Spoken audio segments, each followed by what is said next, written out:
Les négociations au Proche-Orient en vue d'obtenir une trêve entre le Hamas et Israël. Les États-Unis qui pèsent de tout leur poids pour obtenir des avancées. On en parle avec notre invité Jean-Paul Chagnolot. Bonjour. Bonjour. Bienvenue sur Sud Radio. Vous êtes professeur émérite des universités, vous êtes président par ailleurs de l'IREMO, l'Institut de recherche des études Méditerranée, Moyen-Orient. Tony Blinken, le secrétaire d'État américain, sur place depuis dimanche pour pousser les deux parties, et en particulier Israël, à avancer vers la paix. Ça veut dire que si les Américains n'étaient pas là, personne ne ferait de geste ? Alors, vous savez, je crois que dans cette affaire, ce sont toujours les États-Unis, aujourd'hui comme hier, qui sont effectivement les acteurs majeurs. Ils ont des moyens de pression importants. Il ne faut pas oublier que dans cette affaire, ils soutiennent à fond Israël et par conséquent, ils ont des moyens de pression s'ils le souhaitent. Ce qui est important, c'est de rappeler que Biden a proposé un plan il y a maintenant plusieurs semaines, c'était fin mai, qui est devenu une résolution du Conseil de sécurité qui a été adoptée à l'unanimité, moins l'abstention des Russes. Et c'est sur cette base-là que se font les négociations actuellement. Et il y a trois étapes théoriques et la première, c'est celle qui est discutée aujourd'hui, ça veut dire un cessez-le-feu immédiat et libération des otages et échange de prisonniers.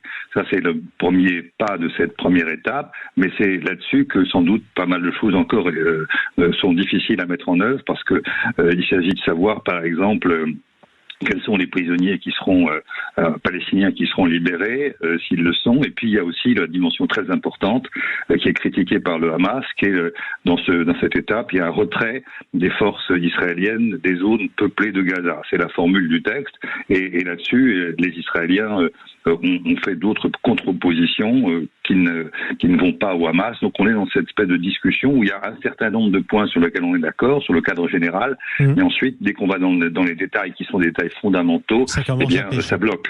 Ça commence à bloquer. Pourtant, Tony Blinken assure publiquement que Benjamin Netanyahou, le Premier ministre israélien, soutient le plan de paix. Ça veut dire que Israël a fini par bouger dans cette direction, puisqu'il n'en voulait pas auparavant.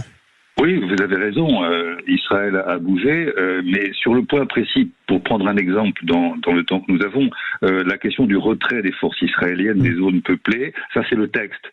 Mais les Israéliens sont d'accord sur l'idée générale, mais en même temps ils veulent rester sur la frontière entre Gaza et l'Égypte et ils veulent rester aussi au centre de Gaza, dans ce qu'on appelle le couloir Netzarim. Et ça, le Hamas n'en veut pas. Donc voilà un exemple très concret où les négociations semblent aujourd'hui achoppées. Et donc Blinken doit forcément faire un geste du côté israélien, donc sans doute accepter tel ou tel aspect de ce que je viens d'évoquer. Et puis par ailleurs, évidemment, du coup, on s'éloigne de ce que veut le Hamas, qui veut, lui, au contraire, un retrait des forces israéliennes de toutes les zones peuplées, comme le dit le texte. Donc on est dans ce genre de bras de fer. J'ai pris ça comme exemple, mais bien entendu, il y a d'autres points, en particulier sur la question de la libération des prisonniers palestiniens en échange des otages. Là-dessus aussi, dès qu'on va dans les détails, entre guillemets, eh bien, il y a des désaccords. Mais je pense que les Américains ont tout intérêt à faire le forcing parce que il n'y a pas simplement, et c'est déjà énorme et fondamental, la question d'un arrêt des combats à Gaza qui ont fait près de 40 000 morts, je vous le rappelle. Mais il y a aussi, bien sûr, vous le savez bien, l'autre enjeu qui est le risque d'un embrasement régional avec l'Iran, le Hezbollah. On va en parler dans un instant d'ailleurs. Tout serait incontrôlable. Avec une escalade possible sur plusieurs frontières. Voilà. Revenons malgré tout sur ce que vous venez de dire, Jean-Paul Chagnolot. Le massacre du 7 octobre, le pogrom du 7 octobre, les milliers de morts, plus de 1000 morts israéliens massacrés par les hommes du Hamas, c'était il y a plus de 10 mois. 10 mois après, vous nous expliquez que les négociations portent sur le retrait des forces israéliennes de la bande de Gaza. Est-ce que ça signifie que l'opération militaire, quoi qu'on en pense, elle a échoué ? Je crois que telle qu'elle a été conçue dès le début, pour moi, c'était une impasse stratégique parce que qu'il y ait eu une riposte israélienne à ce moment-là, c'est plus que légitime, évidemment, sauf que ça a pris des proportions tout à fait considérables et inconsidérées, d'une certaine manière. 40 000 morts et la destruction de tout un territoire, le déplacement de centaines de milliers de personnes. Tout ça pourquoi ? on n'a aucun résultat. Le Hamas existe toujours. Donc c'est pourquoi il aurait fallu déjà depuis plusieurs mois des négociations. Elles ont eu lieu, ces négociations, mais elles ont toujours échoué. Donc comme vous le dites, il serait temps de négocier. Il n'y a pas de sortie possible simplement par la guerre sans fin, car c'est de ça dont il s'agit. Ou bien on va vers des négociations qui aboutissent, on le saura sans doute d'ici un jour ou deux, ou bien on replonge dans une guerre, mais une guerre dont il faut comprendre que c'est une guerre sans fin, parce qu'il n'y a aucune possibilité d'éradiquer le Hamas, qui, quoi qu'on pense du Hamas, est complètement enraciné dans la société palestinienne. Mais justement, essayons de nous mettre du point de vue israélien cette fois-ci. Oui. On est plus de 10 mois après le 7 octobre. Des négociations qui portent, je le disais, sur le retrait de Tsahal de la bande de Gaza, où le Hamas reprendrait le pouvoir. Et la libération des otages. La libération des otages, on est d'accord. Malgré tout, est-ce que les Israéliens ont intérêt à libérer des prisonniers qui pourraient devenir demain des chefs du Hamas, comme ça a été le cas de l'actuel chef, Yahya Sinwar, qui est un ancien prisonnier qui a été libéré et qui s'est retrouvé à la tête de l'organisation pour être le cerveau et l'organisateur du massacre du 7 octobre. On a l'impression que c'est un éternel recommencement. C'est un éternel recommencement parce qu'on ne va jamais sur le fond, parce qu'on ne va pas vers un règlement politique de l'ensemble du conflit. C'est ça la vraie question. Quand on parle de Gaza, on oublie Jérusalem-Est et on oublie aussi la Cisjordanie. Et il faut rappeler, comme l'a dit tout récemment, c'était le 19 juillet, la Cour internationale de justice, que c'est une situation d'occupation. La Cisjordanie et Jérusalem sont occupées depuis 1967 et la Cour internationale dit bien que c'est illicite. Et la Cour ajoute qu'il faut qu'Israël se retire. Et vous savez, il y a un principe fondamental en droit international qui est l'inadmissibilité de l'acquisition de territoire par la force. C'est vrai pour l'Ukraine, c'est vrai pour la Palestine, c'est vrai pour n'importe quel territoire dans le monde.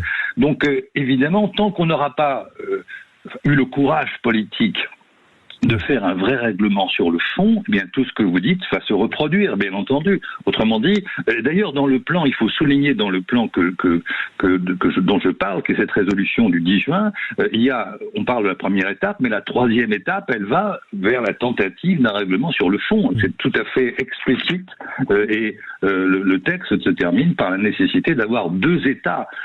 C'est la résolution qui le dit. Donc si on va dans cette direction, mais pour l'instant les Israéliens et ce gouvernement en particulier ne veut pas entendre parler d'un règlement politique. La Knesset, l'Assemblée nationale israélienne, a pris position majoritairement et clairement contre une solution à 2 États, c'est-à-dire l'émergence d'un État palestinien. Donc, quelle solution politique il y a à terme? Il n'y en a aucune. Si l'un des 2 acteurs, Israël, continue de rester sur cette posture, ça signifie quoi? Ça veut dire la guerre sans fin. Ça veut dire que la colonisation va continuer, les violences des colons vont continuer, les Palestiniens de Cisjordanie vont continuer, et je pèse mes mots, à résister contre cette occupation, que, comme disait le général de Gaulle autrefois, Israël les nommera terroristes, et l'enclenchement de cette spirale de violence, qui a déjà des dizaines d'années, va continuer. C'est ça l'enjeu fondamental de ce qui se passe en ce moment. Est-ce que dans cette tragédie, on veut sortir par le haut, ou est-ce qu'on veut rester dans cette guerre sans fin? Rappelons aussi que cette célèbre tirade du général de Gaulle se concluait par un cliché antisémite qualifiant les Juifs de peuple d'élite, sûr de lui-même et dominateur. Un mot aussi... Ça, c'était un peu réducteur. Il avait une vision plus globale. Il voulait la paix. Oui, certes, mais il l'a dit quand même. C'est important de le souligner. Jean-Paul Choniolo, un mot aussi. On dit Israël ne veut pas, à ce stade, d'État palestinien. Concrètement, c'est un secret pour personne que le Hamas ne veut même pas entendre parler de l'existence d'Israël. Vous savez, il y a une formule du Hamas qui est effectivement l'idée d'un État islamique en plus sur l'ensemble du territoire du Jourdain à la mer. Mais il y a eu ces derniers, et je connais ça dans le détail, mais il a eu des inflexions sérieuses. C'est-à-dire s'il y avait un processus de paix, je ne suis pas sûr qu'il reste sur ses positions. Je suis même assez persuadé du contraire, mais on est très loin de tout ça. Et par ailleurs, il faut quand même bien le dire, quand on parle du Jourdain à la mer, aujourd'hui, c'est Israël qui domine par la force ce territoire du Jourdain à la mer, et par conséquent qui continue de vouloir occuper. Mais vous savez, à terme, en quelques secondes, juste une remarque, c'est que c'est pas viable un État démocratique qui continue ainsi d'occuper et de coloniser un territoire qui n'est pas le sien, même s'il prétend qu'il le soit. Et je pense que c'est ça le drame de l'affaire. Tant qu'il n'y aura pas une solution à 2 États, nous sommes repartis pour une guerre sans fin, d'où l'importance des négociations dont nous parlons à l'instant. Même si elles ne sont qu'un premier pas et loin d'être le dernier. Merci Jean-Paul Chagnolot, professeur émérite des universités, président de l'IREMO. Il est 8h19 sur Sud Radio. Le Grand Matin Sud Radio, 7h, 10h, Jean-Marie Bordry. Et tout de suite, un rappel des titres. 3 départements en alerte orange pour les incendies. Il s'agit de l'Aude, des Pyrénées-Orientales et de l'Hérault. Et puis l'ouverture de la convention américaine, la convention des démocrates américaines, avec la prise de parole du président américain Joe Biden, qui qualifie Donald Trump de loser et de repris de justice.